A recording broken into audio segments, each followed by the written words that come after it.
Welcome to Coffee, Tech, and Opportunity, your go-to live stream where seasoned professionals gain insights to navigate the evolving tech landscape. Join us as we brew up strategies for career growth, hiring, and technological innovation in today's dynamic market.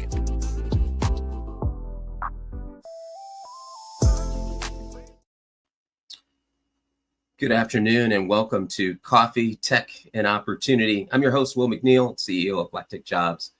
We could not be more excited to have you join us today. And we're looking forward to a great conversation with a fantastic guest.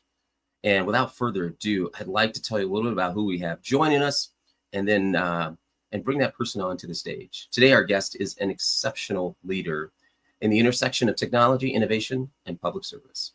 Dr. Gina Guillaume-Joseph is the Chief Technology Officer at Cameo and former CTO of Government at Workday. With a distinguished career spanning both federal and commercial sectors, she has led major digital transformation initiatives, advised global organizations on AI and risk management, and has championed the next generation of STEM leaders.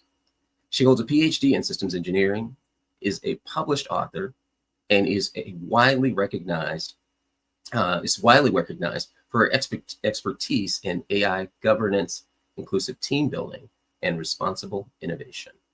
Please join me in welcoming the powerhouse technologist and inspiring leader, Dr. Gina Guillaume-Joseph. Hi, Gina. Welcome. Hi, Will. Thanks so much for having me. We are super excited to have you on the show. I was just reading your bio, and I had to take a breath because of all of your fantastic experiences. I'd like to get down to it. We have 30 minutes and we plan to really make this impactful. So for the audience, we're going to have a great conversation with Gina, but we're also going to take a pause to create an opportunity for interacting. So if you're open to work or looking for a role, we've invited a few folks here from talent acquisition from a few technology companies across the country. And we love to see these virtual interactions happen where you get connected, hopefully lead to a conversation and potentially a job opportunity. So without further ado, Gina, I'm looking at your bio, and I'm saying, wow, this lady could have done anything, and why technology? In fact, your academic career started down a pathway of pharmacology. How in the world did you land in technology? Yeah, right.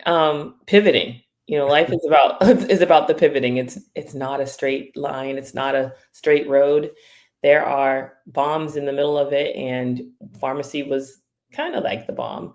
My advisor from high school said, your chemistry and your math grades are really good.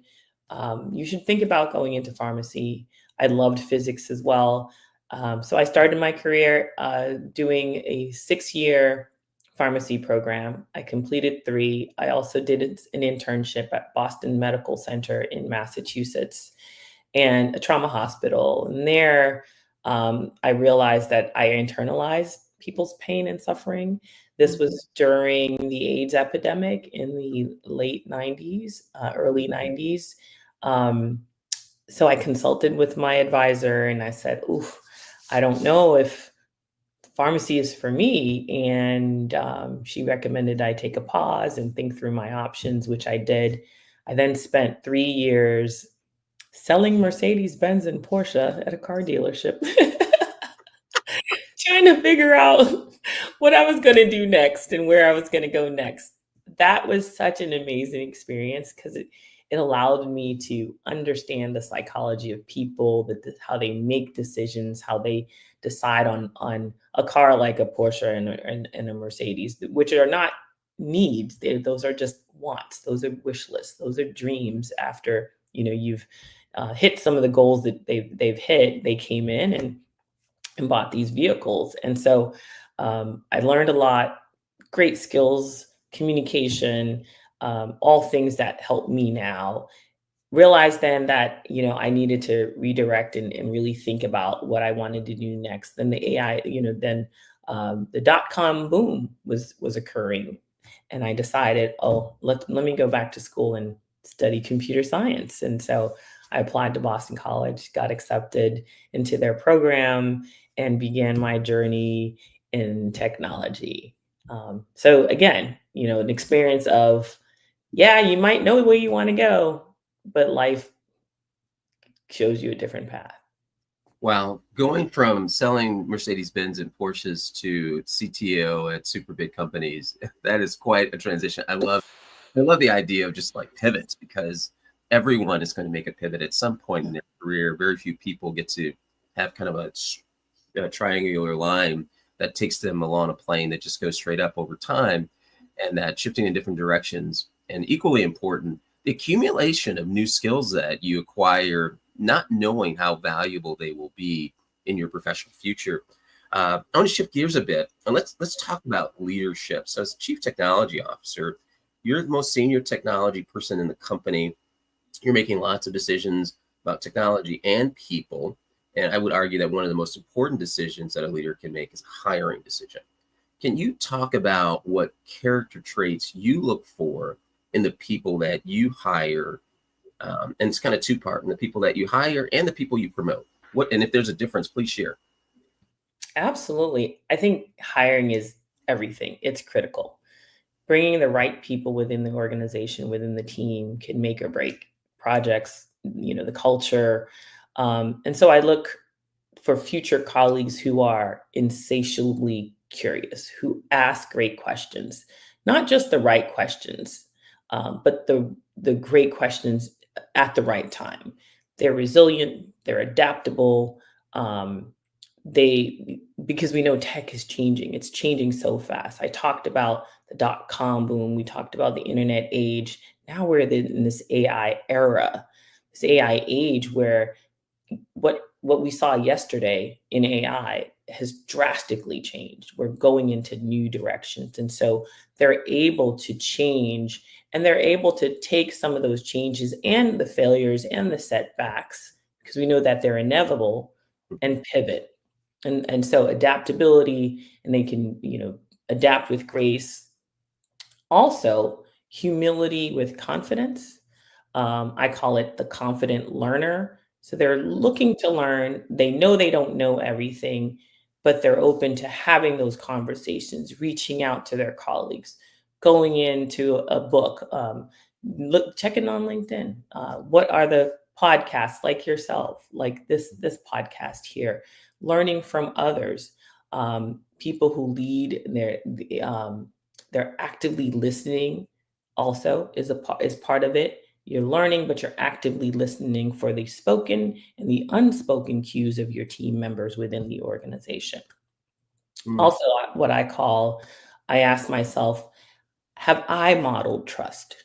And have I built an environment of trust to the extent that I can trust that each of my team members will make the right decisions the majority of the time?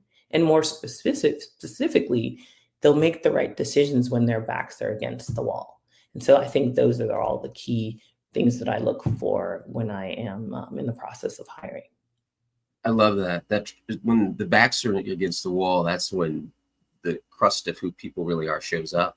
And so I think our defense mechanisms go up, and if you are honorable and have high character, that your responses to those difficult times will show that. And if the reverse is true, it will also show. So let's talk about, just kind of building on those comments. I tell people often in our search practice that there's a gap between getting the job and the gap between getting promoted or getting a sizable merit increase, being recognized as being talented, and moving to the next level. So you've seen elevation in your career.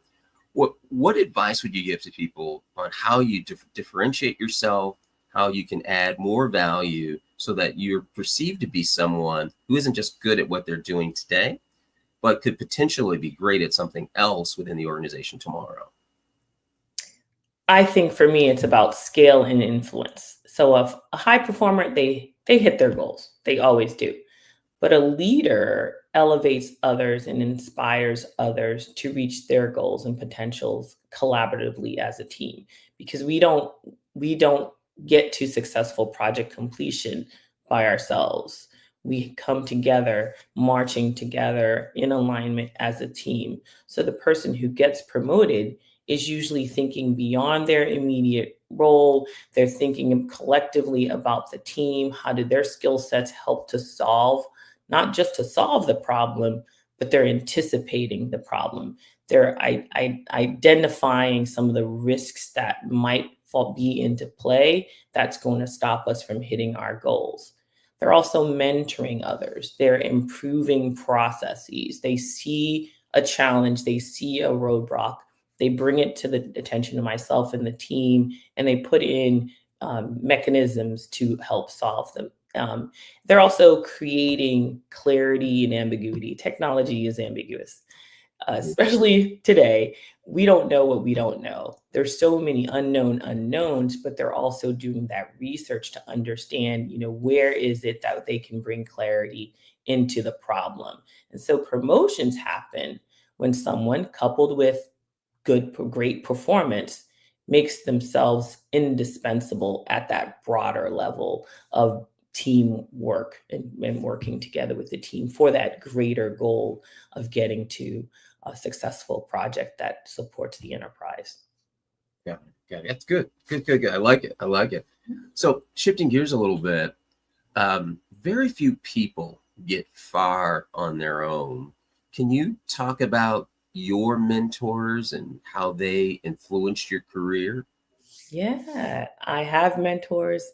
I've had mentors that have helped to guide me, to be braver, to be smarter, to be more patient. Patience is virtue. We want it now. We want our goals now. We want to hit that role now. We want to get that job now.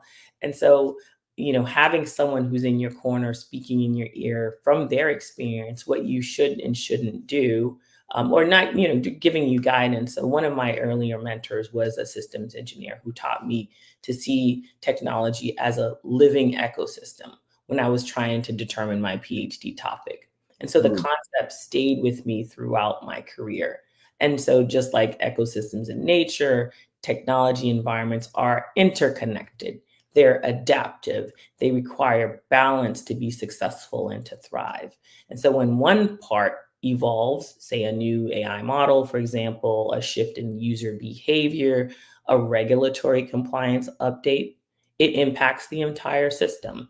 We might have to go back and adjust and readjust, look at the architecture, look at how the data moves through the system. And so you need diversity of skills like biodiversity in nature, and you need the governance like the natural laws. You need those feedback loops for adaptation and resilience.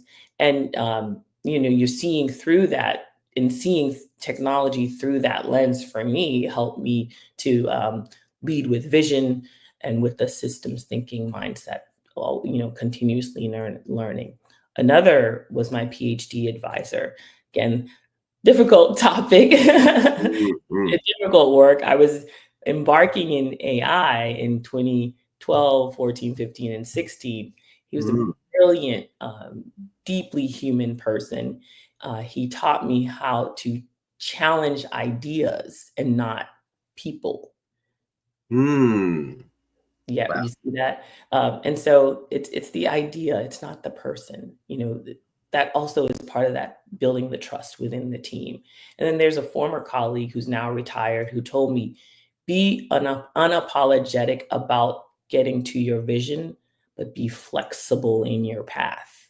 And that has always stuck with me.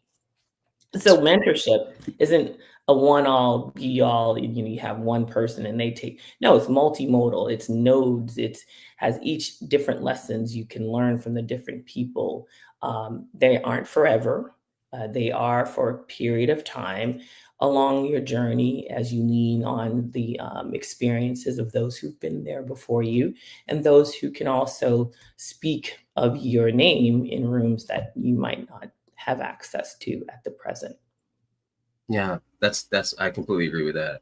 It's funny. I think that over time, I've collected a number of mentors, many that have been with me for over 20 years.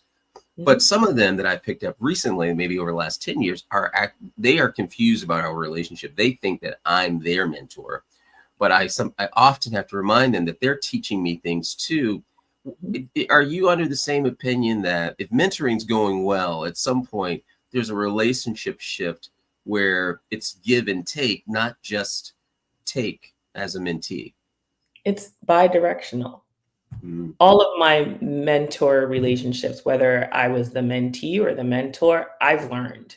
I've learned from mentees on, how to be patient, how to give advice with examples, how to take in and empathize with their lot, with what they're facing currently, step back and give them advice that would be useful at the present moment for them and for their situation.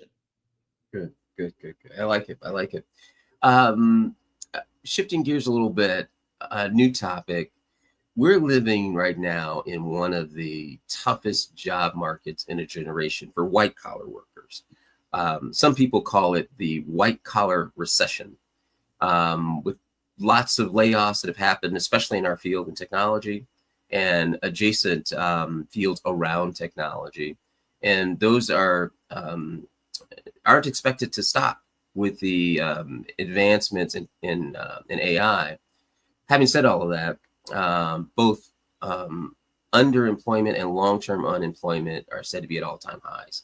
What advice would you give job seekers to differentiate themselves from their competition in either their application and or their the interview processes that they may find themselves in? Yes, it's a really tough space to be in. There are layoffs at most of the companies that I've worked at, and those folks have reached back out to me, mentors, mentorship. And the advice that I've given is that, you have to connect the dots faster than others can, especially in today's age of AI. That means learning continuously, even if it's micro learning, LinkedIn, the podcasts, Coursera, showcase how you think, not what you've done. Create a small portfolio that includes podcasts like this one, blogs, published papers, conference presentations, whatever suits your craft, whatever suits your role in the organization you want to get into. Be generous with the insights online or other avenues that you're providing, because you got to be seen. Employers are looking for signals, not noise. Don't just post for the sake of posting. No, don't just put it online for the sake of putting it online. Be diligent about what it is that you're putting out there. Also, build relationships in unexpected places. Go out to that event, go to that winery. Some of the best opportunities came from the community conversations that I've had at a ball game, at a winery, at a STEM conference for kids around science and science discovery, and not those formal applications like the submitting to a job board. Be out, having those conversations in person. Go to that free AI conference, meet the people, share an hors d'oeuvre, have a glass of wine, talk about what it is that you do, create your little pitch, 30-second pitch. I am who I am, and here's what I'm looking for. I'm passionate about X. I love wine. I love ball games. Make it human, make it personal, so that your whole personality shines through within the conversation. And you never know, you might get an invitation to interview for a role that you hadn't even expected to come up. I love that. The idea of making it human, because that's really where it starts. I jokingly on another episode said that where you have your drinks, where you whatever faith you are, wherever you extend that, wherever you entertain, has as big of an impact on your career as your skills and talents. Mm-hmm. And I don't think it could have been said any better that bringing your whole self and all the things that you do and sharing that. And the last snippet, I just want to re-echo for anyone who batted their eye or wiped their face and didn't hear it. but making a human connection and having that 30-second pitch together. Don't underestimate the value of having that. We're in a little bit, we're going to shift gears and we're going to turn things over to the live stream audience to ask questions. I have another question because we're just not talking to the average CTO. I meet lots of CIOs and CTOs across the country in different industries, and it has never come up that I have interviewed a PhD in your specific field of study with your background in technology, who, oh, by the way, was also a Porsche and Mercedes-Benz salesperson. So my next question is, in the world of AI and all the other things that are happening, what excites you the most about the future of technology? So much, like all of it. All of it. I have two daughters, two about to graduate from college. One is in high school, about to enter college. My two oldest are studying sociology and public health policy, respectively. And so there are facets of AI in those majors, and I'm telling them as their mother, they don't often listen to me. So I bring in my mentors and say, hey, I sick them on my daughters. Hey, talk to her for me. Tell her about, sociology and the impact of AI on humans and why it's important to understand the human component of AI and why, she will be able to be successful in her sociology space within a technology organization or not, right? Public health, the same. Public health looks at data. You got to build the models to build the data to understand health policy and how it affects the population and in specific segments of the population if you're slicing and dicing that data. Those are the things that I tell my daughters. And so what that means is that the acceleration of AI is not in just sociology and public health, but it's in every industry. It's in healthcare, it's in public safety, it's in education.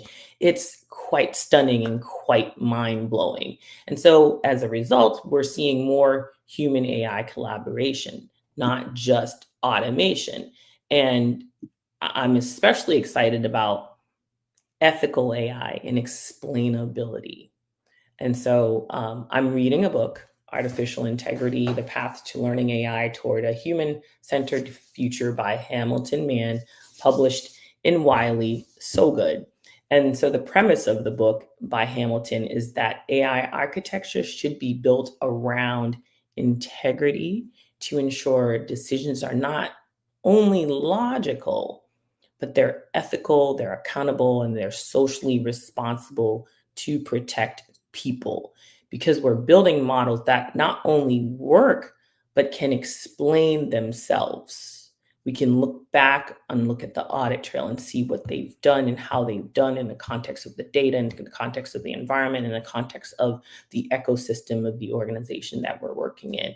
And so that builds trust and protects humans. And so it's a frontier moment. And I really love the arena. These are exciting times. It's funny. So for our audience, we share something in common. We both are parents of 3 girls, and I'm doing the same thing with my daughter studying data analytics, and like you, I give my daughter assignments and pathway projects. So when she was a senior in high school, I said, you need to get this Google Analytics certification before you go, because your competition, they're breathing and waking up in the morning with this huge passion for this. And so we're playing catch up to be able to compete. And it's going to be a competitive marketplace. And I do think that one of the things that I'm excited about too is that not just what AI does, is what AI will teach us. I think one of the things people say, I went out a couple of years ago and got a certification in prompt engineering. And one of the best things I've got out of it, I have gotten a lot better at asking questions. Okay, pause for just a second. I'm going to give Gina a chance to catch her breath. All right. And then we'll bring her back. One of the things that how you doing better? Okay, good. I'll give you one more minute. One more minute. Sure. Is how I've improved at my question asking in every facet of business and life, and my capacity to hear and listen. Because if you're really engaging with AI, you're not just speaking to it or making requests. You're listening to the responses and providing course correction to more directly have more control over the outputs that come from it. And so I completely agree with Gina that there's never been a more exciting time in technology. I would equate this almost to the dot-com bubble in its significance, and even more so maybe because we don't know what we don't know yet. And I think there will be more to come as we look at in the weeks and months and years ahead. And the prognostications and predictions are wide and long. I don't think anyone knows exactly what will happen. But the only advice that I would give to anyone is to continue to build skills in that category, stay relevant as a talent. And whether you're in technology, around technology, or operate outside of technology, artificial intelligence, I think, is the new 10 key by touch from accounting in the 80s. So I'm going to bring Gina back. Hi. I apologize. I am. No worries. I have just gotten over summer cold, and this is the third conversation that I've had where I didn't cough the entire way through in the last week and a half. So it's all good. I want to shift a little bit, and this is the joy of being live. It's real time. This is real human interaction. This is not AI. So these are real people. So there will be podcasts, I'm sure, that will have AI driven guests. So I do want to shift a bit and see kind of if there are questions out there from the audience. I see a couple, and I'd like to highlight those. Chris Elder, I'm going to pop him up. Chris and I have known each other for a long time. Super smart guy, good friend. Chris asks, what is Dr. Joseph's biggest fear of AI? Being in the tech field, he says he has serious concerns about AI and where it's heading with quote unquote rails. And so what are your thoughts about your biggest fear? And what are your thoughts about the guardrails around AI? Yes. Oh my goodness. I think I touched a little bit on it. Ethical AI and its explainability, being able to explain, how you built your model, where you got the data, how the model is faring, the metrics around ensuring that, it's protecting your data. It's not going to let your data out. You're not going to have breaches. Those are all really critical topics to have. And then the regulatory boundaries and rails around it. We know that different countries have their regulatory standards. The EU regulatory standards, China, Japan, they all have their own. There isn't a universal standard around regulation and protection of humans. And so I think that's where we need to get to, is that, cross-functional, cross-boundary, cross-country protection of data, of AI, and ultimately the humans who are interacting with AI. I think that's at the forefront, and we should always be thinking about that. Never let that be, and let that be the foundation of why we're building systems today. Yeah. It's are you concerned that we aren't more aggressive with the guardrails? I hear arguments on both sides. And you studied this for a long time, well before it got hot and became a sexy thing that everyone's talking about. Like, their grandmas and grandpas talking about AI right now, sitting on the front porch. Literally, my kids have got me turned on to TikTok, so I'm seeing literally grandmas in AI having whole conversations, and it's entertaining to watch. But there's some people that are still nervous. And it's okay to be nervous. You should be nervous. We have to always be nervous. I think that fear of, losing control. causes us to really always look at what the risks are and what are the mitigating factors that we need to put in place to prevent realization of the risks. And and the risk could be many: operational, human, societal, our environmental risks. The cost of running models, and the consumption of energy, the water that it takes to be able to do that, is impacting the globe. Sustainability, those are all the things that we have to really think about as we're continuing on this, in this era of AI. Yeah. So I want to highlight another comment from Ariel Robinson. She said she agreed with an earlier conversation that she's gotten sharper at asking questions by using AI and being more aware of her biases. Mhm. Probably the way that you're writing questions and the way that you lean into things, because you can see the impact of the hit or miss in your prompt and immediately. And you're like, no, that's not what I wanted. And so what I took from it was, it isn't, AI is not wrong. I've got to do a better job of asking questions. I need to bring more clarity and simplicity in the language that I select and outlining my thoughts so that I get an output that comes in the right place at the right time. And then I find myself too, as someone who does this, that I might ask several rapid fire questions of the AI in the same prompt and not allowing it to digest and process and respond and reflect and then provide correction. And so I find myself finding my interactions when I'm prompting as a conversation, or almost like the rhythm of a dance where you're moving and you're giving and taking and sharing. And then now you get this fantastic output that you were hoping for. Oftentimes, if you've done it right, potentially something that's exceeded your expectations. Um, No, you have a point there. The only thing is, it doesn't slow down. It doesn't think like human. It doesn't have sentiment analysis. It doesn't understand human emotion. Remember, it's artificial, and it's augmenting human intelligence. And so humans bring in those human emotions of feeling and sensing. Um, Also, humans built the system. Humans are inherently biased. We are biologically biased. So we're going to build the systems with the biases that we're born with or born into. And so it's really important to build those ethical systems that are explainable, so that you can go in and see where you've built in bias, and putting mitigation strategies to extract and remove the bias. That's also critical and important. Also, that feedback loop, the oversight loop. Humans have to always be monitoring these systems. We can't just let them, build and set it and forget it.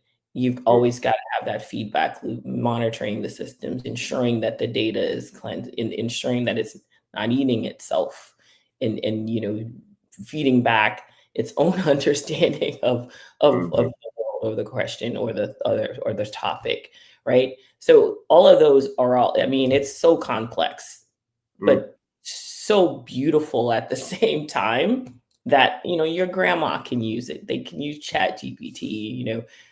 Your 5-year-old can create their own research project, um, around a topic, Paw Patrols, and create a research paper, right?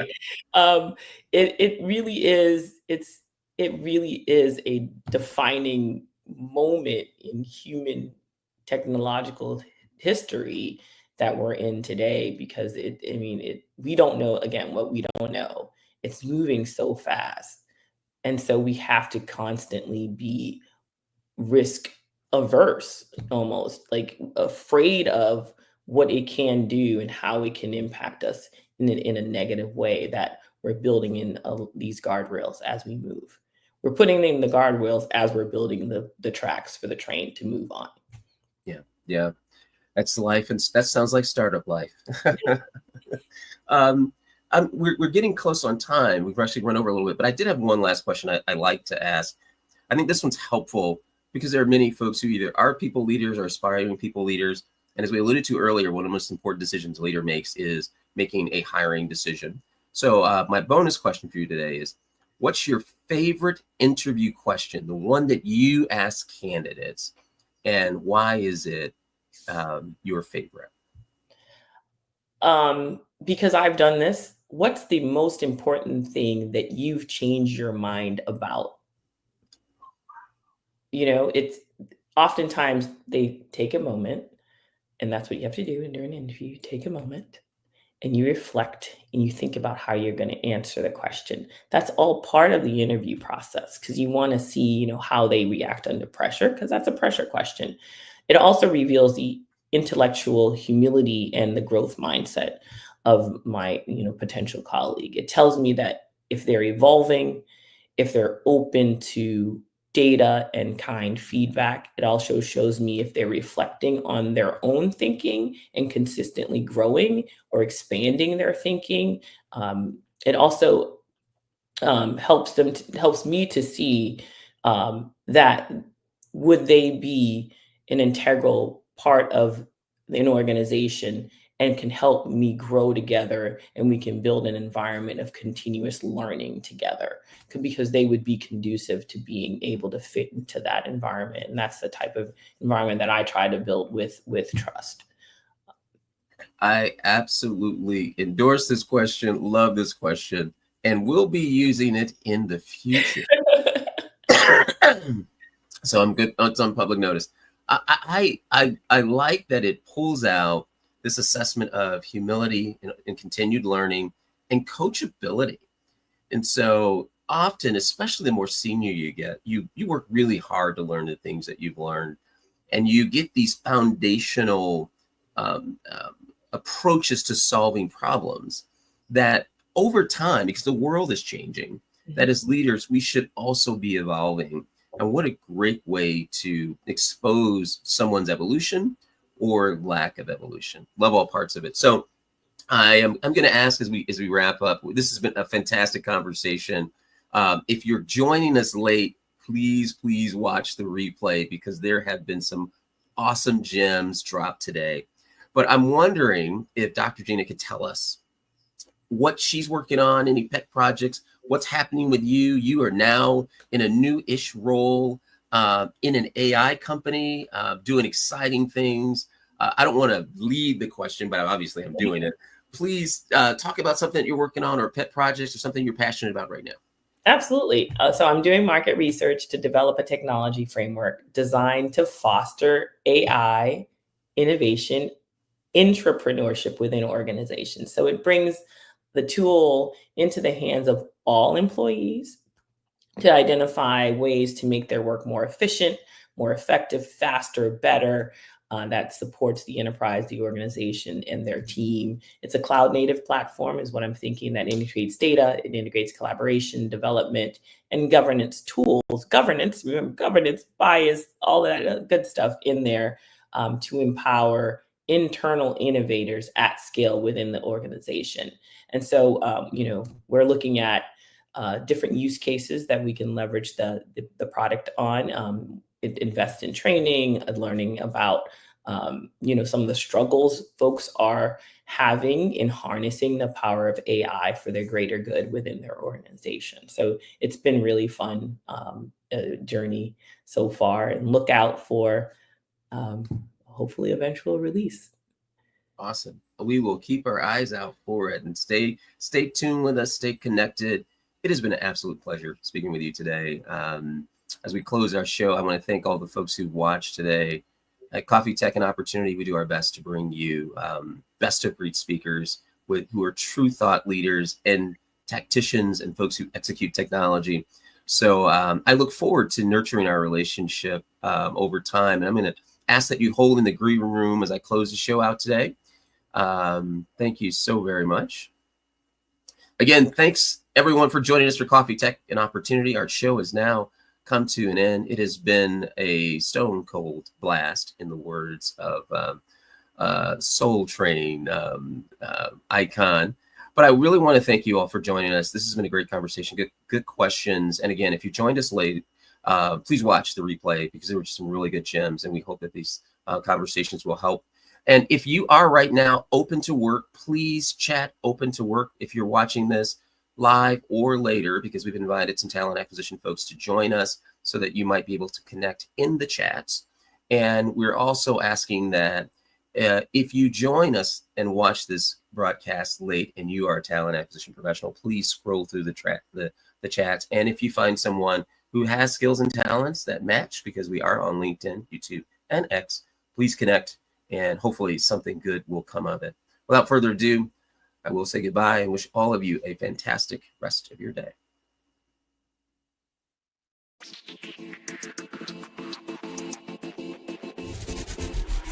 Thanks for joining us on Coffee, Tech, and Opportunity. Don't forget to subscribe and share this episode with your network. Stay connected, stay curious, stay committed to building your career. Keep the conversation going and catch us in the next episode.